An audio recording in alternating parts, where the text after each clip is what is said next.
सभी प्यारे प्यारे व्यूअर्स का वार्म वेलकम है वाईडी योर इंग्लिश ट्यूटर पे। आज करने वाले हैं द इकोनॉमिस्ट मैगजीन से एक प्यारे से आर्टिकल को, अ ब्रॉल ऑन द रूफ इसका टाइटल है। ये आर्टिकल लिखा हुआ है इंडिया और चाइना के बीच में होने वाले बार बार के झगड़ों पे, कभी गलवान में और कभी तवांग में। इस पूरे मामले में चाइना का क्या रुख है, चाइना क्या चाहता है, इस इकोनॉमिस्ट मैगजीन ने इस आर्टिकल में बड़े अच्छे से समझाया हुआ है। शुरू करते हैं इस इंटरेस्टिंग से आर्टिकल को। A very happy new year आप सभी को।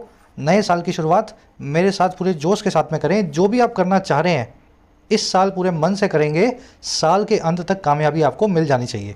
अगर इस जज्बे के साथ में साल को शुरू करोगे मिलेगी आपको सक्सेस, इस चीज़ को ध्यान में रखें। चलिए आज के कुछ क्वेश्चंस आपको दिखा रहा हूँ। आर्टिकल को पढ़ना नहीं है, साथ में ग्रामर, वोकैब, कॉम्प्रिहेंशन हर चीज़ को लेकर के चलना है। ये क्वेश्चंस आपके सामने हैं, सॉल्यूशंस क्लास के लास्ट में करवाऊंगा। आइए क्लास को शुरू करते हैं।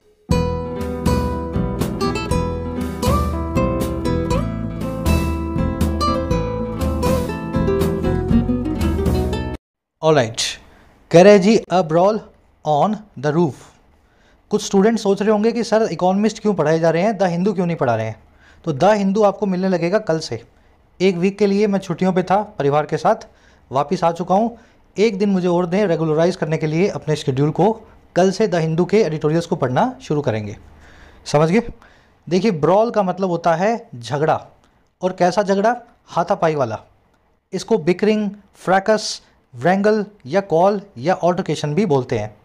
और ऑन द रूफ का मतलब है छत पे। रूफ का मतलब क्या होता है सर, छत, यानी कि सीलिंग। कह रहे जी छत पे तमाशा सा हो रहा है। दो पार्टियां छत पे चढ़ गई हैं और एक दूसरे की कर रही हैं धुलाई पिटाई। बात किसकी हो रही है, बात हो रही है इंडिया और चाइना की। और छत है यहाँ पे दुनिया की छत, यानी कि द हिमालयास।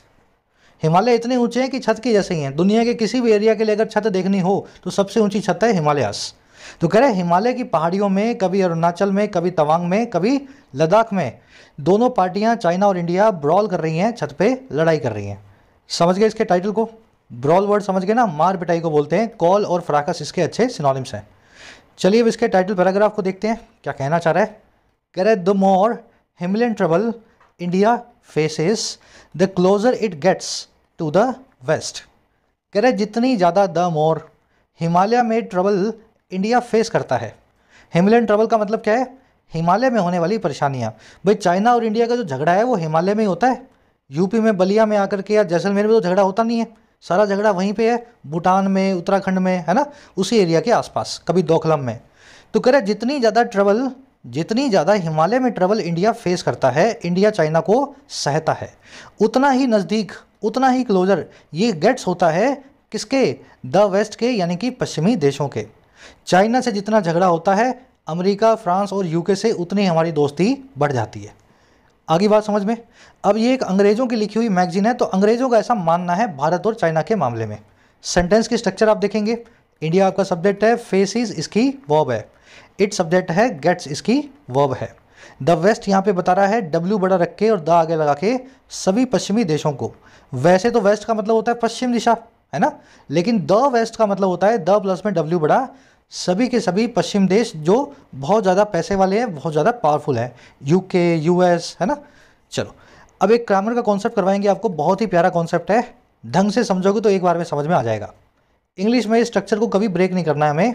द प्लस में कंपैरेटिव डिग्री, फिर बीच में आगे कुछ और आएगा, फिर अगेन द प्लस में कंपैरेटिव डिग्री। याद रख लो इस स्ट्रक्चर को। अभी क्वेश्चंस दिखा रहा हूँ मैं, वहाँ पे स्ट्रक्चर्स आपको अप्लाई करने को मिलेंगी। जैसे the higher a plane goes the light it gets. जितना ज़्यादा एक प्लेन हाई जाता है, द हायर, जितना ज़्यादा एक विमान ऊपर जाता है, अ प्लेन गोज, उतना ही हल्का ये हो जाता है, द लाइट इट गेट्स। भाई ऊपर जाएगा तो हल्का होता जाएगा, कहने का मतलब ये ग्रेविटी उस पर कम लगेगी, है ना। अब मुझे बताओ सेंटेंस में स्ट्रक्चर सही बैठी है क्या। देखो यहाँ तो लगी हुई है द प्लस में कंपैरेटिव डिग्री, और कुछ यहीं पे भी वैसा होना चाहिए था, इस कॉमा के बाद में यहाँ पे भी तो वैसा होना चाहिए था। लाइट होता है एडजेक्टिव, लाइट का मतलब होता है हल्का। एडजेक्टिव की कंपैरेटिव डिग्री लगानी है तो लाइट की कंपैरेटिव डिग्री होगी लाइटर। तो the higher a plane goes the lighter it gets. बात समझ पा रहे हो मेरी, क्या कहना चाह रहा हूँ मैं, ऐसे लगानी है स्ट्रक्चर। और सेंटेंस बना के दिखाता हूँ। The more you learn humbler you become. जितना ज़्यादा आप लर्न करते हैं उतना ज़्यादा ज़मीन से आप जुड़ने लगते हैं, हम्बल हो जाते हैं, विनम्र हो जाते हैं। हम्बल मतलब विनम्र। तो जितना सीखोगे उतना विनम्र होते जाओगे। सच बात है ये तो द मोर जो है ना, द मोर, ये यहाँ पे द प्लस में कंपैरेटिव डिग्री लग गई है। मच की कंपैरेटिव डिग्री मोर। लेकिन यहाँ पे आपने क्या किया, कंपैरेटिव डिग्री तो सर लगा दी लेकिन द को लगाना भूल गए। तो क्या लिखना चाहिए? स्ट्रक्चर तो तभी बनेगी जब द प्लस में कंपैरेटिव डिग्री आएगी। The more you learn the humbler you become. समझ पा रहे हो ना क्या कहना चाह रहा हूँ? वैसे ही the faster one drives the dangerous it becomes. जब कोई भी इंसान वन जितना ज़्यादा फास्ट करता है ड्राइव, उतना ही डेंजरस बन जाता है ये सब चीज़, है ना। डेंजरस इट बिकम्स का मतलब है ड्राइव करना उतना ही डेंजरस बन जाता है। इट यहाँ पे ड्राइविंग को बता रहा है। तो आप जितना तेज़ ड्राइव करते हो उतना ही ज़्यादा चीज़ें खतरनाक हो जाती हैं। अगेन द प्लस में कंपैरेटिव डिग्री, द प्लस में फास्टर, फास्टेस्ट है ना, फास्टर। वैसे ही यहाँ भी द प्लस में कंपैरेटिव डिग्री आनी चाहिए। डेंजरस गलत है, इसकी कंपैरेटिव डिग्री होती है मोर डेंजरस, है ना। Dangerous, more dangerous, the most dangerous. तो यहाँ पे मोर वाला आपको फॉर्मूला लगाना पड़ेगा। The faster one drives the more dangerous it becomes. तो बिल्कुल आपको मैंने आसान भाषा में इस कॉम्प्लिकेटेड रूल को समझा दिया है। अब इस पे आपकी गलती नहीं होनी चाहिए। चलिए अब आगे बढ़ेंगे। इस रूल को आज आपके क्विज में देखेंगे। आज के आगे बढ़ने से पहले इस आर्टिकल की सारी वोकैबलरी मैं आपको दिखा देता हूं ताकि आप इसको बिना किसी रुकावट के पढ़ पाएं। और उसी के साथ में जिन प्यारे प्यारे स्टूडेंट्स ने ऐप को डाउनलोड नहीं किया है, YT ऐप को डाउनलोड करो। आपकी अपनी ऐप है। फर्स्ट कमेंट में इसका लिंक रखा है इसी वीडियो के नीचे। ऐप पे आपको मिलेंगे courses for writing SSC and banking. Writing course में डिस्क्रिप्टिव लिखना सीखते हो, UPSC या किसी भी एग्जाम के लिए ऐसे summary report precis almost 60 to 80 hours का कोर्स है। अच्छे ढंग से करोगे तो इंडिपेंडेंटली राइट करना सीख जाओगे इन इंग्लिश। ये कोड लग रहा है, इसको लगा करके आप फ़ायदा ले सकते हैं आज मिडनाइट तक 475 में। अभी इसका प्राइस बढ़ने वाले हैं नेक्स्ट मंथ से, उससे पहले फ़ायदा ज़रूर से लें। बैंकिंग कोर्स के अंदर आपको पूरा बैंकिंग का सिलेबस, क्लरिकल और PO, प्रीलिम्स और मेंस का प्लेंटी ऑफ प्रैक्टिस सेशंस के साथ में कवर करवाया जाता है। तो सही अप्रोच देख करके कैसे मार्क्स को बूस्ट करना है ये बैंकिंग कोर्स में सीख सकते हैं। इसी तरीके से SSC के कोर्स में SSC के सभी एग्जाम्स का प्रीलिम्स और मेंस आपको तैयार करवाया जाता है। एक एक वैरायटी के क्वेश्चन को डिटेल्ड अप्रोच के साथ में करना सिखाया जाता है। कोर्सेज से रिलेटेड कोई भी क्वेरी हो, ये टीम का नंबर है, आप इस पर व्हाट्सअप करके टीम से बात कर सकते हैं। ऐप का लिंक इसी वीडियो के फर्स्ट कमेंट में रखा हुआ है। ऑलराइट, अपनी वोकैब शीट है। शुरू होगा आज एम्बिट से और ख़त्म होगा फ्लैश पॉइंट पे। 2-4 पुराने सेंटेंसेज वर्ड्स हैं, 1-2 नए वर्ड्स हैं। एम्बिट का मतलब होता है दायरा, scope, domain, purview, jurisdiction, orbit, realm, sphere. आज इसका सिनोनिम देखेंगे आप स्फीयर आर्टिकल के अंदर, है ना। आपके दायरे, आपके स्कोप को, आपके डोमेन को बोलते हैं ambit. Law making powers on police and agriculture fall under the ambit या स्फीयर या जुरिस्डिक्शन या रेल्म या ऑर्बिट या purview of the states of India. सभी वर्ड्स दायरे को ही बता रहे हैं। कानून बनाने की जो ताकतें हैं पुलिस पे और एग्रीकल्चर खेती पे, वो फॉल करती हैं दायरे में, एम्बिट में, भारत के राज्यों के ambit of the states of India, है ना। कानून जो है भारत के राज्य ही बना सकते हैं पुलिस पे और खेती पे, एग्रीकल्चर पे। तो ये उनका दायरा है, उनका एम्बिट है। ऐसे ही इस वर्ड को आपको याद रखना है। आज के आर्टिकल में स्फीयर नाम का इसका सिनोनिम आप देखेंगे। अगला वर्ड है शो डाउन। शो प्लस में डाउन, हिंदी में इसका मतलब होता है कन्फ्रंटेशन या तमाशा। दो पार्टियां आपस में लड़ती हैं ना, झगड़ा करती हैं, गाली बकती हैं, आंख दिखाती हैं, मुक्के मारती हैं, यही तो होता है कन्फ्रंटेशन, यही तो होता है जो तमाशा। इसमें हाथापाई हो भी सकती है, हो सकता है सिर्फ गाली गलौचों के काम चल जाए। अब शो डाउन को फेस ऑफ या स्टैंड ऑफ भी बोल सकते हैं। Shalini had a show down with her boss over a पे हाइक। शालिनी का एक तमाशा हो गया अपने बॉस के साथ में तनख्वाह में इजाफे को लेकर के, पे में हाइक को लेकर के। आगे बात समझ में? चलिए, ये वर्ड आर्टिकल में देखेंगे आज कन्फ्रंटेशन। दो पार्टियों का एक दूसरे के फ्रंट में आकर के साथ में खड़े होना, एक दूसरे को सामना करना, है ना, तमाशा सा हो जाना। चलिए अगला फ्रेज आपके पास थैंक्स टू प्रेपोजिशन होता है। ये थैंक्स टू का मतलब होता है बिकॉज ऑफ, की वजह से। Thanks to the vaccines we were able to defeat the pandemic. कह रहे बिकॉज ऑफ वैक्सीन्स या थैंक्स टू वैक्सीन्स, वैक्सीन्स की वजह से हम एबल थे वैक्सीन्स पैंडमिक को डिफीट करने में, महामारी को हराने में। अब चाइना में वैक्सीन ही अच्छी नहीं लगी, इस वजह से ही वहाँ पे खूब खूनम खून हो रहा है ना, तमाशा हो रहा है वहाँ पे। तो वैक्सीन्स की वजह से हमने तो डिफीट कर दिया जो है पैंडमिक को, चाइना की वैक्सीन्स ऐसी थी डिफीट नहीं कर पाया। अब देखो बिकॉज ऑफ को ऑन अकाउंट ऑफ भी बोल सकते हैं। आज इस थैंक्स टू नाम के वर्ड को, फ्रेज को आप आर्टिकल में देखेंगे। अगला वर्ड है स्क्रैम्बल। देखिए स्क्रैम्बल का मतलब होता है वह फॉर्म में किसी काम को करने की जल्दबाजी करना, और झल्लेपन के अंदाज में। मैं आपको एग्जांपल देता हूँ, स्क्रैम्बल वर्ड को एक एग्जांपल से सेट कर लेना, ज़िंदगी भर याद रहेगा ये वर्ड। आपको अचानक से गली में एक एक्सीडेंट की आवाज़ सुनाई दी, आप अपने घर के दरवाजे बैठे हो, घर के अंदर किसी रूम में बैठे हो, तो अपने क्या करते हैं, जब भी अपने को जोरों की आवाज़ सुनाई देती है तो अपने भागते हैं बालकनी की तरफ, गेट की तरफ कि क्या हुआ देखें चल के।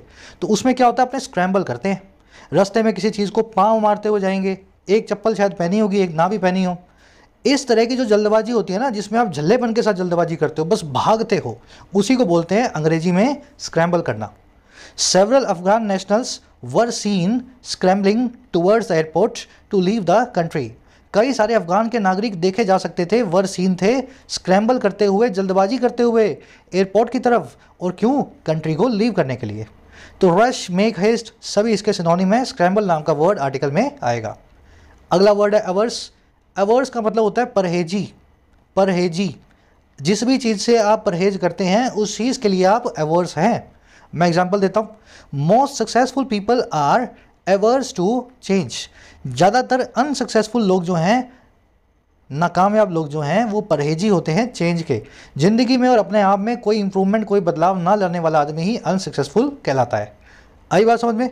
अब परहेजी को अनविलिंग, डिसइंक्लाइंड और रिलक्टेंट भी बोल सकते हैं। आज रिलक्टेंट तो नहीं, लेकिन अवर्स नाम का वर्ड आर्टिकल में देखेंगे।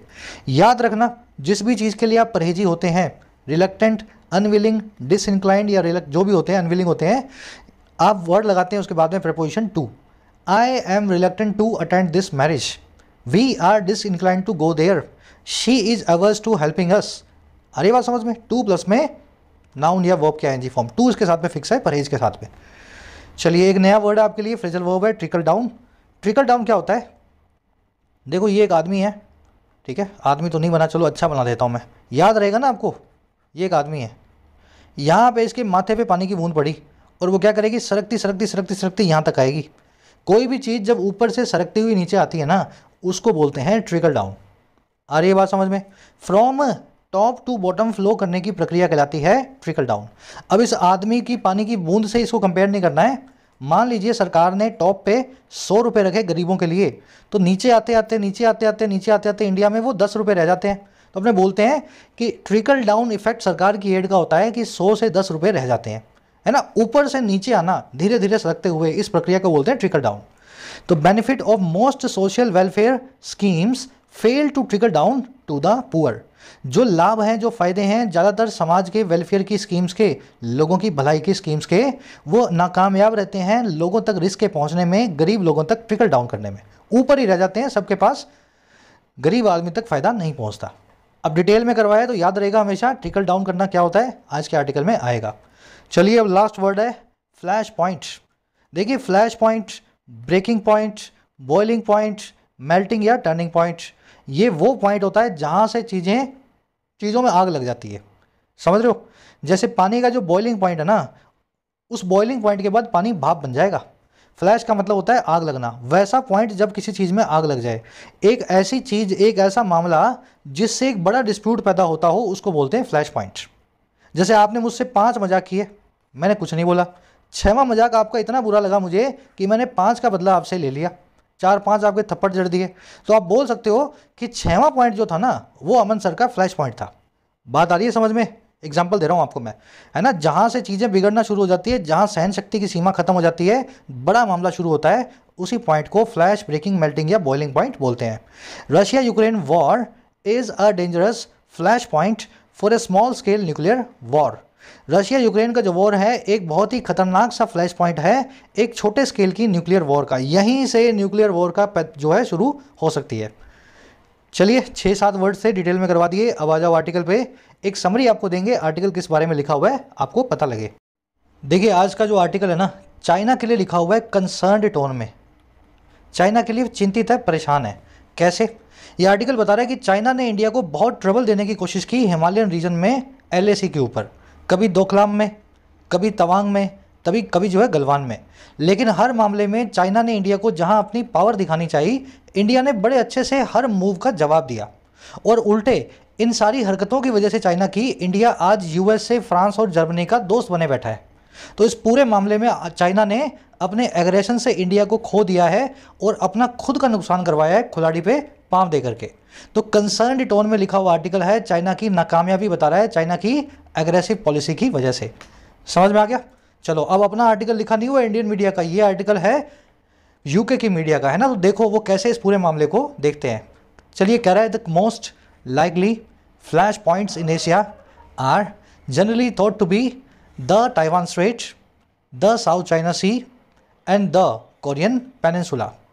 कह रहे जो सबसे ज़्यादा संभावित फ्लैश पॉइंट्स हैं, flash point, boiling point, turning point, melting point, ऐसी जगह, ऐसा रीजन, ऐसा डिस्प्यूट जिससे एक बहुत बड़ा डिस्प्यूट निकल जाए।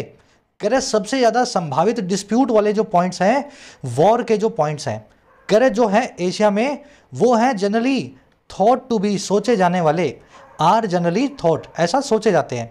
और क्या सोचे जाते हैं वो, कि वो टू बी हैं या तो ताइवान स्ट्रेट, या फिर साउथ चाइना सी, या फिर कोरियन पेनिनसुला। आई बात समझ में? तो एशिया में अगर कोई आपसे पूछे सबसे ज़्यादा झगड़ा कहाँ है, यूक्रेन रशिया को छोड़ दें उसके बाद में, तो सबसे ज़्यादा झगड़ा ताइवान और नॉर्थ कोरिया, साउथ कोरिया के रीजन में आपको मिलेगा। यही फ्लैश पॉइंट समझे जाते हैं।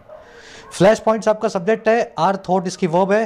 फ्लैश पॉइंट आप देख चुके हैं, melting point, breaking point, turning point, सभी इसके सिनोनिम्स हैं, है ना। बॉइलिंग पॉइंट एक ग्रामर का कॉन्सेप्ट है, आपको भी करवाऊंगा। थोड़ा आगे बढ़ते हैं, अपना पहले फ्लो बनाते हैं। कह रहा है जी, दिस वीक दो attention turn to the Himalayas and the 3440 kilometres और 150 mile border, much of it disputed between the world's most populous powers. कह रहे इस हफ्ते कुछ हुआ, और क्या हुआ, सारी दुनिया का ध्यान टर्न हो गया, इस तरफ मुड़ गया, और किसकी तरफ, हिमालय की तरफ। और कह रहे 3404 किलोमीटर या 2150 मील लंबे बॉर्डर की तरफ, जिसमें से ज़्यादातर जो है डिस्प्यूटेड है, मच ऑफ इट डिस्प्यूटेड। और कैसे, ये है between the world's most populous powers, दुनिया की दो सबसे बड़ी जनसंख्या वाली ताकतों के बीच में, इंडिया और चाइना के बीच में। पॉपुलस मतलब सबसे ज़्यादा पॉपुलेटेड, जिसमें सबसे ज़्यादा पॉपुलेशन रहती हो। सेंटेंस समझ में आ रहा है ना? बहुत प्यार से चल रहा हूँ मैं, धीरे धीरे, पूरी फील लेनी है आपको। कह रहे इस वीक क्या है, सारी अटेंशन जो है इस बॉर्डर पे आ गई, जिसका नाम है LAC, जिसकी लंबाई है 3450 किलोमीटर्स, है ना। और ये बॉर्डर डिस्प्यूटेड है इंडिया और चाइना, दुनिया की दो सबसे घनी आबादी वाली ताकतों के बीच में, वर्ल्ड्स मोस्ट पॉपुलस पावर्स के बीच में। अटेंशन की वर्ब है टर्न्ड। अच्छा, पॉपुलस का मतलब होता है आबादी वाला, आबादी से, घनी आबादी से बसा हुआ, पॉपुलस, है ना, जिसमें बहुत सारी डेंसली पॉपुलेटेड लोग रहते हो। अब इस पॉपुलस वर्ड को पॉपुलर वर्ड से कंफ्यूज नहीं करना है। पॉपुलर वर्ड का मतलब होता है बहुत ही फेमस, समथिंग वेरी लोकप्रिय। तो फेमस अलग चीज़ है और पॉपुलस अलग चीज़ है, दोनों डिफरेंट वर्ड्स हैं, दिमाग में अलग अलग इनको रखना है। एक ग्रामर का कॉन्सेप्ट यहाँ भी था जो आज मैंने शायद मिस कर दिया, तो बजाय उसको बताने के मैं आपसे पूछ लेता हूँ। मैं आपसे ये पूछ रहा हूँ, हिमालय के आगे द लगाया है, हिमालयस के आगे द लगाया है, लेकिन माउंट एवरेस्ट के आगे द नहीं लगाते हैं, ठीक है। कंचनजंगा के आगे द नहीं लगाते हैं। ऐसा क्यों होता है भाई? हिमालय भी तो पहाड़ है, माउंट एवरेस्ट भी पहाड़ है, तो ऐसा कौन सा ग्रामर रूल है जिसकी वजह से हिमालयास, विंध्याचल, जो भी जितनी भी पर्वत श्रृंखलाएं हैं, माउंटेन रेंजेस हैं, उनके आगे द लगता है, लेकिन माउंट एवरेस्ट, है ना, K2, कंचनजंगा, इनके आगे द नहीं लगता। तो एक बार अपनी डायरी खोलो नोट्स की, आर्टिकल वाली क्लास में आपको अच्छे से करवाएगा। डालना कमेंट्स में जिनको आता है, नहीं तो फिर कभी इसको मैं रिपीट करवाऊंगा। आगे क्या कह रहा है जी, news of a high altitude brawl on December 19 has trickle down from the mountains. कह रहे खबर जो है ना, कौन सी खबर, एक हाई ऑल्टीट्यूड ब्रॉल की।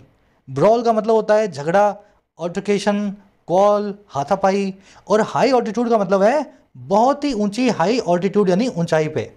कह रहे आसमान की ऊंचाइयों में एक झगड़े की, हाथापाई की जो खबर है, जो हुआ था 9 दिसंबर को, ये न्यूज़ ट्रिकल डाउन कर चुकी है। ट्रिकल डाउन करना, ऊपर से नीचे आना, तो ये ऊपर से नीचे आ चुकी है, रिस रिस के, और कहाँ से, माउंटेन से, यानी कि पहाड़ों से। समझ रहे हो, इसने शायर की तरह लिखा है इस सेंटेंस को। पहाड़ों से खबर जो है लड़ाई की, हाई ऑल्टीट्यूड की, फिसलती फिसलती हम तक भी पहुंच गई है, ट्रिकल डाउन करके हमारे टीवी, हमारे स्मार्टफोन्स में भी आ गई है। चलिए, सेंटेंस की सब्जेक्ट है न्यूज़, वर्ब है has trickle down. Trickle down करना, किसी चीज़ का अपर लेवल से नीचे लेवल के ऊपर आना। रिस कर ऊपर से नीचे जाना, जैसे एक आदमी के सर पे, माथे पे जो बूंद होती है पानी की, वो क्या करती है, ट्रिकल डाउन करती है नीचे की तरफ। ऐसे ही ये न्यूज़ भी पहाड़ों से रिसती हुई आई है। चलो, न्यूज़ एक ऐसा नाउन है जो हमेशा सिंगुलर अनकाउंटेबल नाउन होगा। News, artillery, equipment, machinery, bread, paper, है ना, एडवाइस, लेजिस्लेशन, रिसर्च, याद है ना सारे नाउन्स। आज ये अब देखो ये कॉन्सेप्ट करवा नहीं रहा हूँ तो ऐसा नहीं हो कि आप खुद से ना लगाओ, नोट्स को खोल लो अपने। Nouns that look countable but are uncountable, ये सारे नाउन्स आपको याद होने चाहिए, बार बार आपको इसीलिए करवाए जाते हैं। न्यूज़ को कभी भी काउंट नहीं किया जा सकता, हमेशा सिंगुलर वर्ब देनी पड़ेगी, न्यूज़ हैज़ ट्रिकल डाउन। चलो और आगे बढ़े। अब ऊपर जो ग्रामर कॉन्सेप्ट रह गया था उसको फटाफट से देख लेते हैं। बड़ा ही सिंपल सा कॉन्सेप्ट है, देखो ज़रा इसमें माथा नहीं मारना। कॉन्सेप्ट ये है कि दुनिया की वाटर बॉडीज़, पानी की नदी नाले समंदर हमेशा अपने आगे द को लेंगे, लेकिन इसका एक छोटा सा अपवाद है। एक्सेप्शन ये है कि जितनी भी झीलें हैं ना उनके आगे द नहीं लगेगा, बस इतनी सी जो है कहानी है। लेक आ गई तो द नहीं लेगी, नदी नाला कैनाल समंदर, है ना, रिवर, स्ट्रेट, जल्द स्ट्रेट समझते हो ना, स्ट्रेट, ये सब के सब आपके आगे द लगा के चलेंगे। The lake Victoria merges with Atlantic ocean, जो लेक विक्टोरिया है वो मिल जाती है अटलांटिक समंदर के साथ। तो देखो द लेक विक्टोरिया गलत है, लेक के आगे द नहीं आता, इसको दो निकाल। और अटलांटिक ओशन के आगे द लगाना था, ये समंदर है तो यहाँ दो इसको लगा। ऐसे ही क्वेश्चन कुछ एग्जाम्स में आपको मिलेंगे, क्लोज टेस्ट में, फिलर्स में। River NIPER is the origin of the lake Baikal, river NIPER he origin है, स्रोत है, सोर्स है लेक बेकाल का, रशिया की इस जो है खारे पानी की लेक का। खारे पानी की है, देख लेना, मीठे पानी की, दुनिया की सबसे बड़ी लेक है। अब मुझे बताओ लेक बेकाल के आगे द सही है क्या? बिल्कुल गलत है सर, लेक के आगे तो आता नहीं। तो कहाँ लगाना है इसको? सर इसको लगाना है रिवर नाइपर के आगे, है ना, यूक्रेन की रिवर है नाइपर। तो इस तरीके से द लगेगा रिवर से पहले, द लगेगा समंदर से पहले, और द हट जाएगा लेक्स के नामों से पहले। सांबर लेक हो, बेकाल लेक हो, विक्टोरिया लेक हो, कोई भी लेक हो, उसके आगे द नहीं लगाया जाता। अब खोल खोल के रूल समझा रहा हूँ, पेपर में गलती नहीं करनी है। आ जाओ आगे नेक्स्ट पैराग्राफ पे। कह रहा है जी the border disputes date back to the early 20th century when Britain demarcated spheres of influence between British India and Tibet. कह रहा है जो बॉर्डर का डिस्प्यूट्स हैं, सारे के सारे जो बॉर्डर के झगड़े हैं, ये डेट बैक टू करते हैं। अब ये डेट बैक टू क्या होता है ये मैं आपको भी समझा देता हूँ। देखिए डेट बैक टू का मतलब होता है इस डेट से संबंधित होना, इस पुरानी घटना, इस पुरानी जो है तारीख से शुरू होना। तो ये सारे डिस्प्यूट जो हैं इस पुरानी तारीख से शुरू होते हैं, डेट बैक टू करते हैं। डेट मतलब तारीख, बैक मतलब पुरानी। और कहाँ से? अर्ली 20th सेंचुरी से, 20वीं सदी की शुरुआत से। और तब क्या हुआ था? कह रहे जब इस ब्रिटेन नाम के देश ने डिमार्केट कर दिया, डिलिनेट कर दिया, या सीमाओं में बांध दिया। और किसको डिमार्केट करना? मतलब किसी चीज़ को सीमाओं में बांधना, है ना। ऐसे एक लाइन खींच के बोल देना ये तेरा ये मेरा, इसको बोलते हैं डिमार्केट करना। तो जब ब्रिटेन नाम के इस बदमाश देश ने डिमार्केट कर दिया स्फीयर्स ऑफ इन्फ्लुएंस को, इन्फ्लुएंस मतलब प्रभाव, स्फीयर का मतलब होता है दायरा, प्रभाव के दायरे को। और किस किस के बीच भाई? एक तो ब्रिटिश इंडिया के बीच में और एक तिब्बत के बीच में।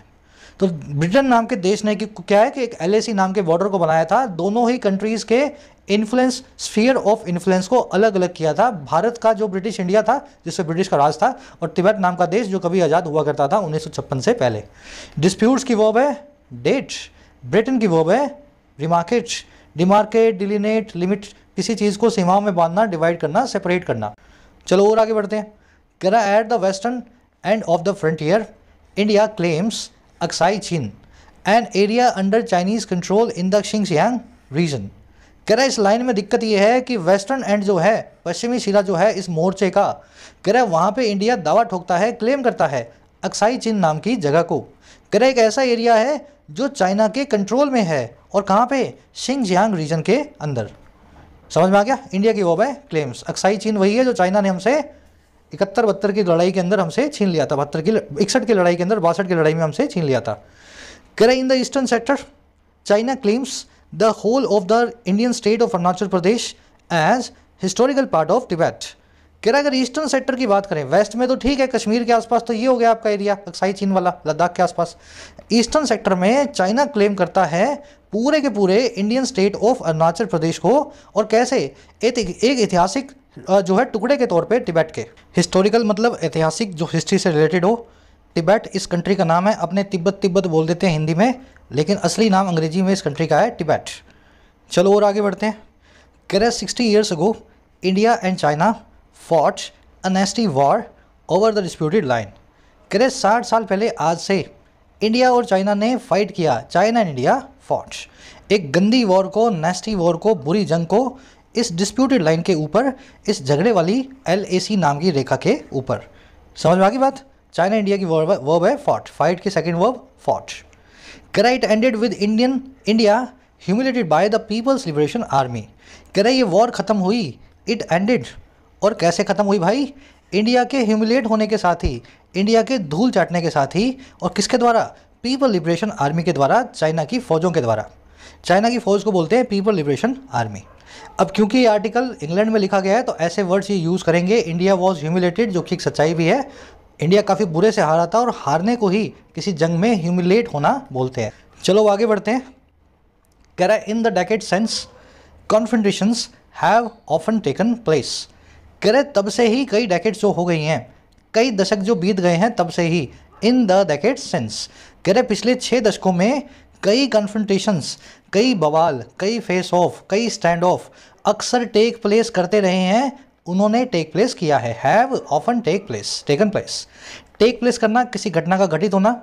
कॉन्फ्रंटेशन का मतलब होता है एक दूसरे से आमना सामना, show down, face of, stand of, करवाया था ना आपको वर्ड, है ना? तो कई झगड़े पिछले 60 सालों में इस वॉर के बाद में भी हुए हैं। अच्छा क्या हुआ इन झगड़ों में भाई? कह but thanks to protocols agreed between the two countries including a ban on using firearms when patrols clash, most have been tokenistic. कह रहे लेकिन थैंक्स टू करवाया था ना आपको बिकॉज ऑफ।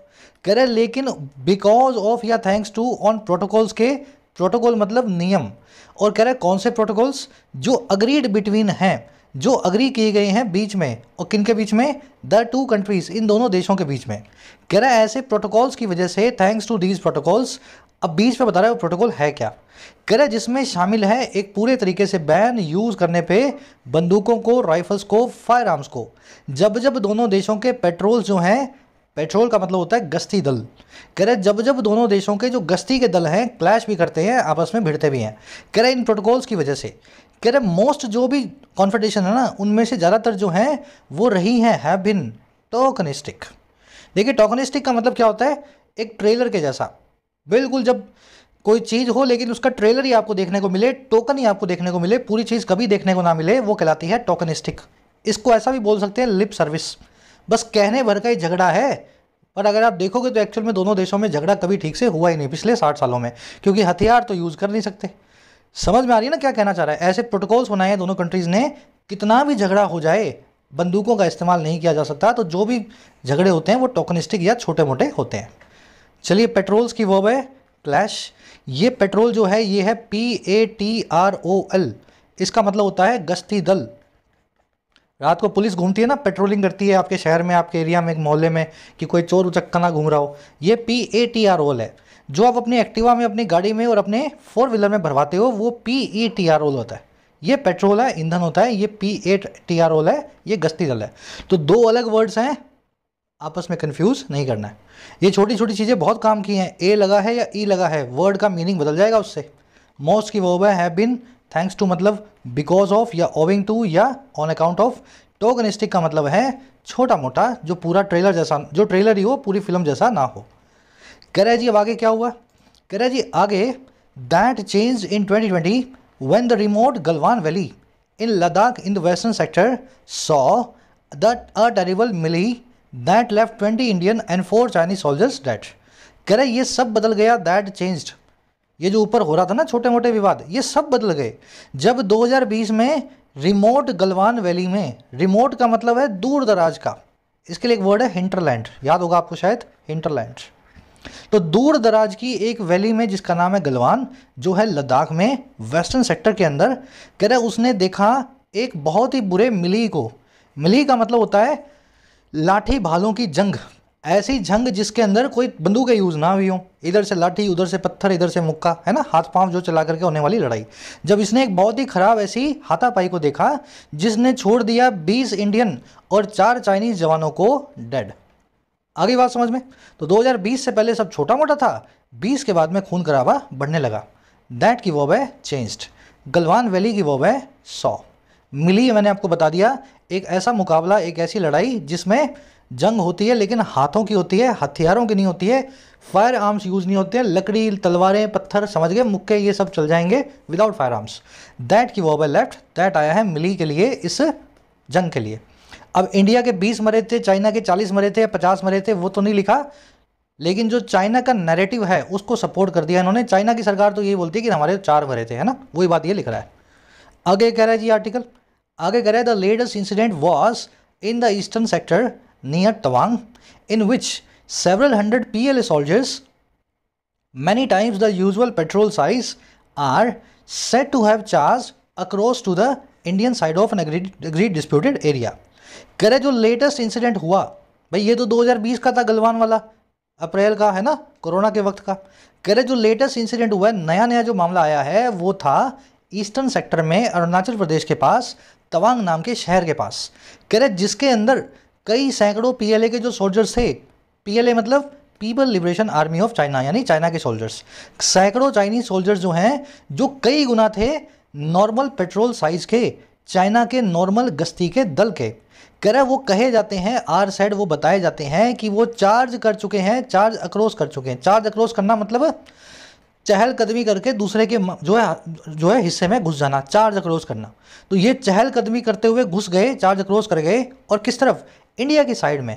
और कहाँ पे, एक अग्रीड डिस्प्यूटेड एरिया में, एक ऐसे डिस्प्यूटेड एरिया में जिस पे दोनों का अग्रीमेंट है ना, कि ये एरिया तो डिस्प्यूटेड है लेकिन इस पे झगड़ा नहीं करेंगे, अग्रीड डिस्प्यूटेड एरिया है।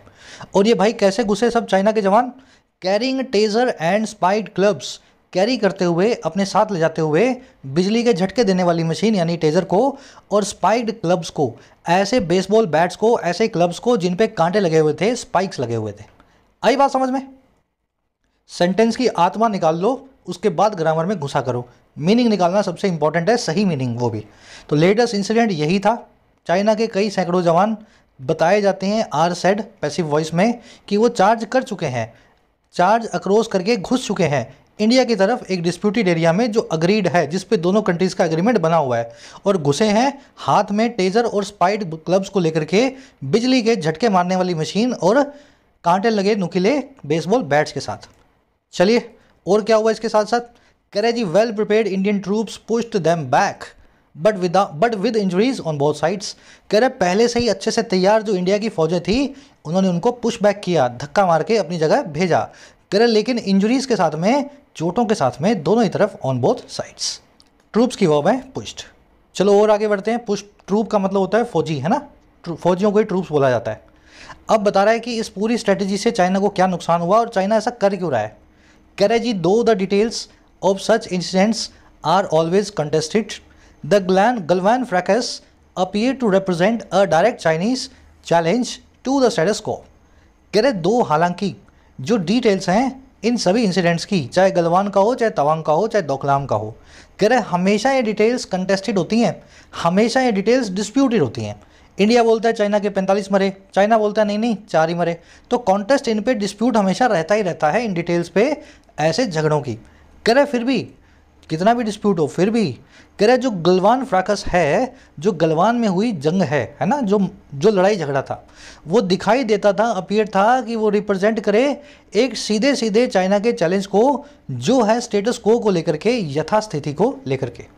तो गलवान हमले से हमें क्या पता लगा, चाइना चाहता नहीं है कि यथास्थिति में जो प्रेजेंट कंडीशन में जो शांति बनी हुई है वो बरकरार रहे। चाइना चाहता है कि मैं उसको चैलेंज करूं, कैसे भी करके इंडिया को इस मामले पे घेरूं, उकसाऊं।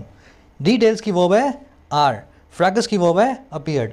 फ्रैकस मैंने आपको बता दिया, झगड़े को, ब्रॉल को, कॉल को, बिकरिंग को, सारे जो वर्ड्स ऊपर आए थे ना, झगड़े मार पिटाई के सिनोनिम्स है फ्रैकस। स्टेटस को मतलब यथास्थिति, है ना, करंट सिचुएशन। दो के साथ में कभी भी बट नहीं आएगा, आपने यहाँ कॉमा लगा दिया, बिल्कुल ठीक है। ऐसा ना हो कि यहाँ तो दो लगा के आए और कॉमा के बाद में बट लगा रहे हो। ये सभी वही मिस्टेक्स हैं जो कॉमनली लोग करते हैं और जिन पे एग्जामिनर आपको क्वेश्चन देता है। तो दो के साथ में बट नहीं आता, कॉमा लगा जाता है अगले क्लोज के पहले, और कभी कभी आपको येट मिलेगा। येट गलत नहीं है, लेकिन पुरानी इंग्लिश में लगता था, मॉडर्न इंग्लिश में येट लगाना हमने दो के साथ में बंद कर दिया है। ठीक है, तो याद रखना इसको। कॉमा लगेगा, जरूर लगेगा, येट को लगाया जा सकता है, जरूरी नहीं है, लगाया जाओगे तो भी ठीक है, तो नहीं लगाया तो भी ठीक है, लेकिन बट को लगाना दो के साथ में गलत है। स्टेटस को आपने देख लिया। कह रहा है it occurred after China had built new roads along the border and reinforce it with troops and equipment. कह रहा है ये तब हुआ, इट अकर, ये सब मामला जो हुआ जहाँ, ये तब हुआ जब चाइना बिल्ड कर चुका था, चाइना बना चुका था नई सड़कों को बॉर्डर के साथ साथ अलोंग द बॉर्डर, और रीइंफोर्स कर चुका था इनको अपनी ट्रूप्स के साथ में, अपने फौजियों के साथ में, और अपने इक्विपमेंट, अपने उपकरणों के साथ में। रीइंफोर्स करना मतलब किसी चीज़ को और मजबूत बनाना, टू मेक समथिंग स्ट्रॉन्गर, री प्लस में इनफोर्स, और फोर्स लेकर के आना किसी चीज़ में, रीइंफोर्स। समझ में आ गया सेंटेंस? इट की वर्ब है, इट की वर्ब है अकर्ड, चाइना की वर्ब है हैड बिल्ट, चाइना बिल्ड कर चुका था पास्ट परफेक्ट टेंस लगा करके, और चाइना की दूसरी वर्ब है रीइंफोर्स्ड। रीइंफोर्स के बाद में जो इट लगा है, ये लगा है बॉर्डर के लिए। चाइना ने बॉर्डर के साथ साथ रोड्स बनाई और बॉर्डर को रीइंफोर्स किया, बॉर्डर को और मजबूत बनाया। चलिए, कर it is now doing much the same in the eastern sector and India as ever is scrambling to keep up. कह रहे अब ये कर रहा है बिल्कुल वैसा ही, मच द सेम, मोटे तौर पे बिल्कुल वैसा, ईस्टर्न सेक्टर में जो है इंडियन चाइना बॉर्डर के, है ना, लद्दाख की साइड में। ईस्टर्न सेक्टर मतलब अरुणाचल प्रदेश की साइड में। और कह रहे जो इंडिया है ना, एज एवर हमेशा की तरह, एज एवर हमेशा की तरह स्क्रैम्बल कर रहा है, हड़बड़ी कर रहा है, कीप अप करने में, चाइना के साथ में कंधा से कंधा मिला के चलने में। आगे बात समझ में? तो चाइना पहले वेस्ट में बना चुका है सब सड़कें वड़के, अब अरुणाचल की तरफ बना रहा है, और इंडिया कोशिश कर रहा है कि चाइना से कंधा मिला के चले। और इन लोगों का यही मानना है कि इंडिया हमेशा की तरह बस यही हड़बड़ी करता रहता है, कैसे चाइना से हम कीप अप करें, जिस पेस से चाइना आगे बढ़ रहा है उसी पेस से इंडिया भी अपनी बॉर्डर, अपनी सड़कें डेवलप करे। आगे बात समझ में? कीप अप करना बिल्कुल समझ गए ना, होड़ में बराबरी करना, कंधे से कंधे मिला के चलना। इट की वर्ब है इज डूइंग, इंडिया की वर्ब है इज स्क्रैम्बलिंग। स्क्रैम्बल करना मैंने आपको बता चुका हूँ, जल्दबाजी में किसी काम को करना, झल्लेपन के साथ में। जैसे गली में आप एक्सीडेंट की आवाज़ सुनते हो तो एक चप्पल पहन के भागते हो ना बाहर की तरफ, स्क्रैम्बल करते हो, तो जल्दबाजी करना, मेक हेस्ट करना। इंडिया वही करता है चाइना के सामने। चलिए, अब लास्ट पैराग्राफ में बता रहा है चाइना ने क्या खोया इस पूरी बेवकूफ़ी से। कह रहा it is hard to see how this advance is China's interest overall. कह रहे बड़ा मुश्किल है ये देखना, इट इज़ हार्ड, ये बड़ा मुश्किल है, टू सी देखना, कैसे ये जो पूरा ऊपर वाला जो काम है एडवांस करता है, आगे बढ़ाता है चाइना के इंटरेस्ट को, चाइना की भलाई को, कुल मिला के ओवरऑल। तो कैसे चाइना का भला हुआ इंडिया से लड़ाई करके, बड़ा मुश्किल है इस चीज़ को देख पाना। इट की वर्ब है इस, ठीक है। दिस की वर्ब है एडवांसेस, एडवांस करना, आगे बढ़ाना, एक्सटेंड करना, किसी चीज़ को प्रोग्रेस करवाना। कह रहे जी since Galwan India has blocked lot of Chinese investments and banned Chinese apps. जब से गलवान हुआ इंडिया ब्लॉक कर चुका है बहुत सारी चाइना की इन्वेस्टमेंट को, और India has band, India ban भी कर चुका है चाइना की कई ऐप्स को, including PUBG and TikTok. India की वर्ब है हैज़ ब्लॉक्ड, इंडिया की वर्ब है हैज़ बैंड। सिंपल सेंटेंस है। कह रहा ऑफिशियल विजिट्स आर कर्टेल्ड, औपचारिक जो विजिट्स हैं चाइना की तरफ, यहाँ से हमारा कोई जाएगा, वहाँ से उनका कोई आएगा, ये सारी विजिट्स भी कर्टेल कर दी गई हैं। पैसिव वॉइस में इनको भी काट छाट के छोटा कर दिया गया है। जब भारत के 100 आदमी चाइना जाते थे सरकार की तरफ से, अब 100 में से शायद 4 या 5 आदमी साल में विजिट करते हैं चाइना को। कर्टेल करना, काट छाट करना, किसी चीज़ के लेवल को छोटा करना, कट डाउन या वीकन करना। कह रहा Indian policy maker used to be suddenly averse to India being seen as part of an anti China bloc. कह रहा है इससे पहले क्या था, इससे पहले इंडिया के जो पॉलिसी मेकर्स थे, इंडिया के जो नेता बाबू थे, बड़े लोग थे जो पॉलिसी को बनाते हैं, वो दिखाई देते थे, यूज टू बी थे वो। यूज टू का मतलब है इस काम का आदी होना, और बी का मतलब है होना। तो वो आदी थे होने के, और क्या बहुत ही सडनली अवर्स, सडनली का मतलब होता है बहुत ही ज़्यादा उदासी के साथ में, है ना, किसी चीज़ के अंदर आप बिल्कुल भी एंथुजियाज्म, एनकरेजमेंट ना दिखाएं तो आप बिल्कुल सलन मैनर में उस काम को करते हैं। और एवर्स का मतलब होता है परहेजी, रिलक्टेंट, किसी चीज़ के लिए एलर्जिक। कह रहे इंडिया के पॉलिसी मेकर्स जो है ना, वो हुआ करते थे, आदत थी उनकी होने की कि वो बिल्कुल परहेजी थे, और किसके, इंडिया के देखे जाने के, बीइंग सीन होने के, और कैसे एक हिस्से के तौर पे एंटी चाइना ब्लॉक का, ऐसी ग्रुपिंग का जो चाइना के एंटी चलती है, जो चाइना के खिलाफ है। तो इंडियन पॉलिसी मेकर ऐसी कोशिश करते थे कि कुछ भी हो चाइना को ऐसा ना लगे कि हम चाइना के खिलाफ खड़े हुए हैं, है ना, खिलाफ खड़े होने में वो अपना परहेज दिखाया करते थे। अब ऐसा नहीं है।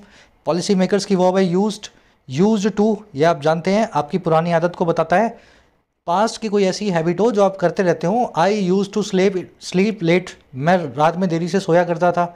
आई यूज टू एक्सरसाइज, मैं एक्सरसाइज किया करता था। वैसे policy maker use to be suddenly averse hesitant, reluctant, किसी चीज़ के लिए परहेजी होना, एलर्जिक होना, इसके बाद में हमेशा टू लगेगा। सडनली मतलब इन अ सडन मैनर, बिना ही गर्मजोशी के साथ में, बिना किसी उत्साह के साथ में। ब्लॉक का मतलब होता है ग्रुपिंग, अलायंस, पार्टनरशिप, यूनियन, है ना ब्लॉक। अब क्या हुआ, कह रहे now China has lost India, अब चाइना ने खो दिया है उस भारत को जो कभी चाइना के सामने खड़ा होने में कतराता था। कैसे खोया भाई, deeply alive to the Chinese threat, India is now doing trade deals with Australia, the EU and other Western powers, and cooperating much more on defense with America and its friends। कह रहे बहुत ही अच्छे से alive होकर के, aware होकर के China की थ्रेट के सामने, बहुत ही अच्छे से समझ करके चाइना से आने वाली चुनौती को, है ना।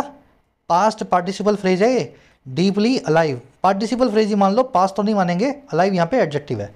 कह रहा है ऐसा अलाइव हो करके, और हुआ क्या, कह रहा है ऐसा इंडिया जो है ना अब बहुत ही कर रहा है ट्रेड डील्स को ऑस्ट्रेलिया, यूरोपियन यूनियन और दूसरी वेस्टर्न पावर्स के साथ में। और यही इंडिया इज़ नाउ कोऑपरेटिंग, अब कोऑपरेट कर रहा है बहुत ज़्यादा, मच मोर, और किस पे, ऑन डिफेंस पे, यानी डिफेंस के मामले में अमेरिका और उसके फ्रेंड्स के साथ, अमेरिका के और उसके दोस्तों के साथ। तो चाइना की थ्रेट को समझ करके आज इंडिया चाइना के बियॉन्ड जाने की कोशिश कर रहा है, वेस्टर्न कंट्रीज से ट्रेड डील्स कर रहा है और अमेरिका और उसके दोस्तों के साथ में युद्धाभ्यास कर रहा है। सेंटेंस समझ में आ गया। ये जो अलाइव एडजेक्टिवल फ्रेज है ये इंडिया के लिए आया, जो कि सब्जेक्ट है सेंटेंस का। India is alive and India is doing trade deals. India की दो वर्ब्स है, is doing trade deals and is cooperating.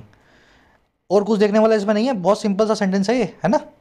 कह रहे last month Indian American arm forces even held a 2 week exercise in Uttarakhand, a state bordering China.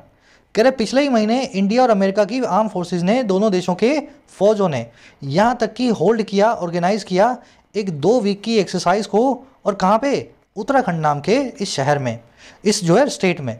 कह रहे ये वही state है, वही राज्य है जो बॉर्डर करता है चाइना को, जो बिल्कुल LAC पे चाइना से मिला हुआ है। तो armed forces of India and America, इनकी वर्ब है हेल्ड, होल्ड की सेकेंड फॉर्म है हेल्ड, होल्ड का मतलब होता है ऑर्गेनाइज करना, V2 लगी हुई है यहाँ पे, है ना। कह रहा है India still not in the western camp, कह रहा है भारत अभी भी नहीं है, इंडिया स्टिल नॉट, और कहाँ पे, पश्चिमी देशों के पाले में, वेस्टर्न कैंप में। But the more Himalayan trouble it face is the further it tilts towards it. कह रहा है लेकिन जितनी ज़्यादा हिमालय की ट्रबल इंडिया करता है फेस, इंडिया कित करता है सामना, उतना ही फर्दर, उतना ही आगे ये टिल्ट करता है, ये झुक जाता है उसकी तरफ, यानी कि वेस्ट की तरफ। तो वेस्ट के पाले में तो नहीं आया जितना, लेकिन चाइना परेशान कर रहा है ना, उतना वेस्ट से दोस्ती इंडिया करता जा रहा है। आगे बात समझ में, वो स्ट्रक्चर यहाँ पे फिर से रिपीट हुई है, द मोर द, समझ गए ना, द प्लस में कंपैरेटिव, द प्लस में कंपैरेटिव, तो द प्लस में मोर है एंड द प्लस में फार की सेकंड फॉर्म है फर्दर, है ना। इट की वर्ब है फेसिस, इट की वर्ब है टिल्ट्स। टिल्ट का मतलब होता है झुकना, बेंड करना, किसी की तरफ आकर्षित होना, अट्रैक्टेड होना, है ना, टिल्ट टुवर्ड करना।